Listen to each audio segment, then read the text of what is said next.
invité de ce journal, Christian Delaby. Bonsoir et Bonsoir. merci d'être avec nous. Vous êtes le responsable des énergies renouvelables à l'ADEME. Il y a plusieurs projets comme celui de Falaise dans la région. Si cet amendement était voté, qu'adviendrait-il de ces projets?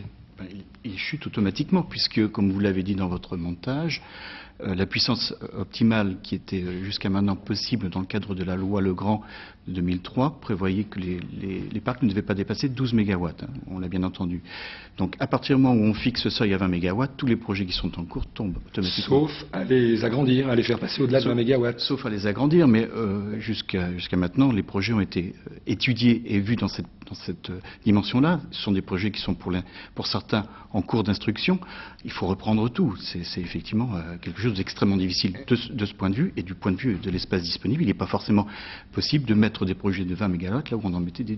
D'autant que souvent il y a des associations qui râlent en disant ça dénature le paysage, si on fait des grands parcs c'est encore pire. Ben oui, plus on augmente la dimension, plus effectivement on va avoir un impact visuel important. Et donc là ça encourage les projets offshore finalement, les projets de parcs éoliens en mer. Ça n'encourage pas vraiment les projets offshore. Les projets offshore se feront d'une manière ou d'une autre, puisqu'effectivement la Creux a lancé un appel d'offres et qu'on connaît le résultat, qu'on va bientôt avoir le résultat, on ne le connaît pas encore officiellement, mais il va y avoir plusieurs projets retenus et on va développer en France l'offshore. Mais l'offshore et le terrestre sont complémentaires. L'un ne peut pas se substituer à l'autre, ils sont parfaitement complémentaires. Alors on l'évoquait tout à l'heure dans le reportage également, on va à l'encontre de l'engagement français derrière l'Europe de faire plus d'éolien notamment. Il y a une contradiction là. Il y a une contradiction totale dans cette proposition d'amendement, puisque d'un côté la loi d'orientation sur l'énergie prévoit de faire sienne cette directive, c'est-à-dire qu'effectivement la directive sera appliquée, et d'autre part on nous enlève la possibilité d'y arriver en réduisant à pratiquement néant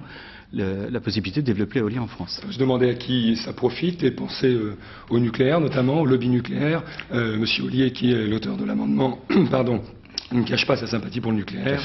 Et on a chez nous Claude Gatignol qui est un de ses proches, voilà. Dont on sait ce qu'il a fait pour le PR. Donc, écoutez, je crois qu'effectivement chacun pourra en conclure ce qu'il veut, mais on a observé que ces amendements, parce qu'en fait il y a plusieurs amendements qui sont proposés, ces amendements sont proposés par des gens qui se réclament très fort pour la filière nucléaire. Alors vous qui avez la fibre éolienne, est-ce que vous sentez une forte mobilisation? Parce que c'est pas encore voté, ça c'est en débat actuellement. Donc on peut encore espérer que ça change. Une très forte mobilisation, bien sûr, des professionnels à travers leur syndicat, le CER, le syndicat des énergies renouvelables. Une forte mobilisation aussi très surprenante, pour certains en tous les cas, d'associations environnementalistes. Je pense par exemple à la LPO, la Ligue pour la protection des oiseaux.